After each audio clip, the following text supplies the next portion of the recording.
Halo guys, kembali lagi di channel Teguh ID. Jadi pada video kali ini kita akan membahas tentang tahapan seleksi CPNS di Kementerian Kelautan dan Perikanan.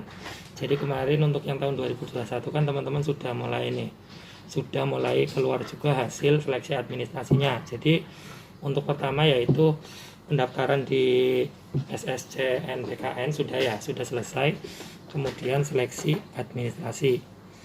Di seleksi administrasi ini teman-teman mungkin yang sudah lolos saya ucapkan selamat.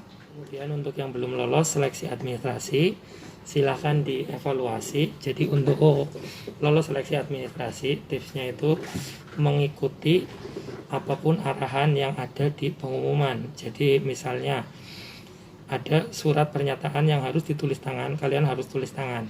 Kalau misalnya harus diketik, kalian harus diketik seperti itu. Misalnya akreditasi, kan banyak nih teman-teman yang nge-share di medsos kalau sertifikasi administrasi akreditasinya tidak sesuai. Nah itu biasanya karena akreditasi yang dilampirkan itu tidak sesuai dengan tahun kelulusannya.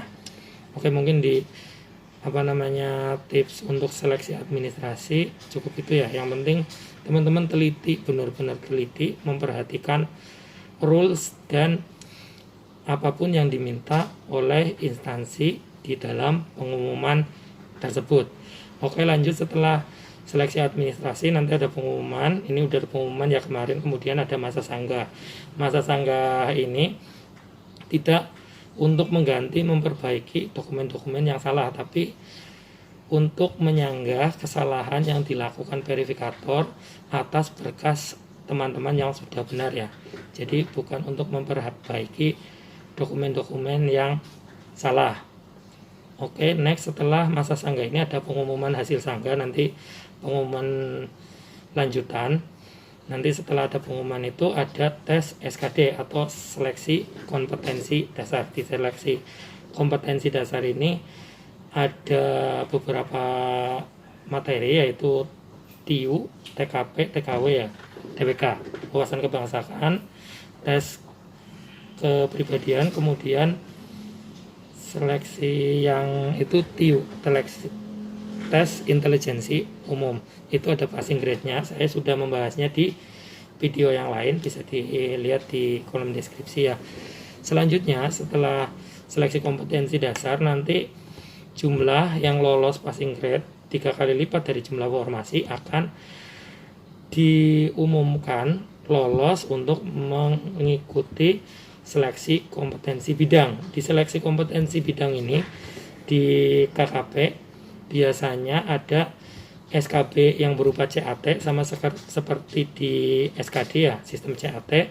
Kemudian ada psikotes, kemudian ada wawancara. Nah, untuk yang di awak kapal pengawas, ABK dan lain-lain itu yang berhubungan dengan ABK itu nanti ada tes sederhana untuk kesemaptaan, entah itu push up, sit up dan lain-lain. Itu ada nanti biasanya berbarengan dengan tes wawancara dan SKB. Untuk wawancaranya sendiri nanti teman-teman akan ada wawancara dari user itu dari KKP-nya sendiri dan dari psikolog. Jadi ada psikolognya juga. Jadi ada yang menggali untuk kepribadian teman-teman seperti apa, kelebihan dan kekurangan seperti apa. Kemudian ada tentang wawasan nanti tempat kerjanya. Beruntunglah teman-teman yang sebelumnya sudah bekerja atau kontrak di Kementerian Kelautan mungkin akan lebih siap untuk diwawancara. Tapi teman-teman yang fresh graduate atau bukan employee di KKP dari tenaga kontrak, nanti teman-teman bisa mempelajari aturan-aturan terkait PNS, terkait bidang tugasnya. Misalnya di asisten pengelola produksi perikanan tangkap atau pengelola produksi perikanan tangkap, kalian bisa buka juknisnya di Permen KP-nya ada, terus bisa buka peraturan-peraturan terkait, bisa tentang kepelabuhan perikanan dan lain-lain, atau yang di pengawas perikanan bisa buka juknis tentang pengawas perikanan, tentang aturan-aturan tentang pengawas perikanan dan lain-lain. Mungkin itu.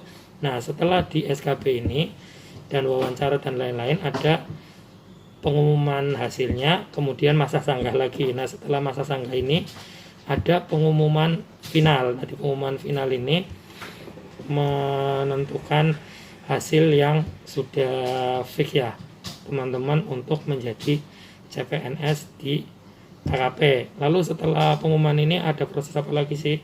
Nah, setelah itu teman-teman ada namanya verifikasi berkas akhir. Seluruh berkas yang di awal di seleksi administrasi nanti ada verifikasi berkasnya untuk permohonan NIP ditambah dengan beberapa berkas lain yang ada di pengumuman seleksi kompetensi bidang.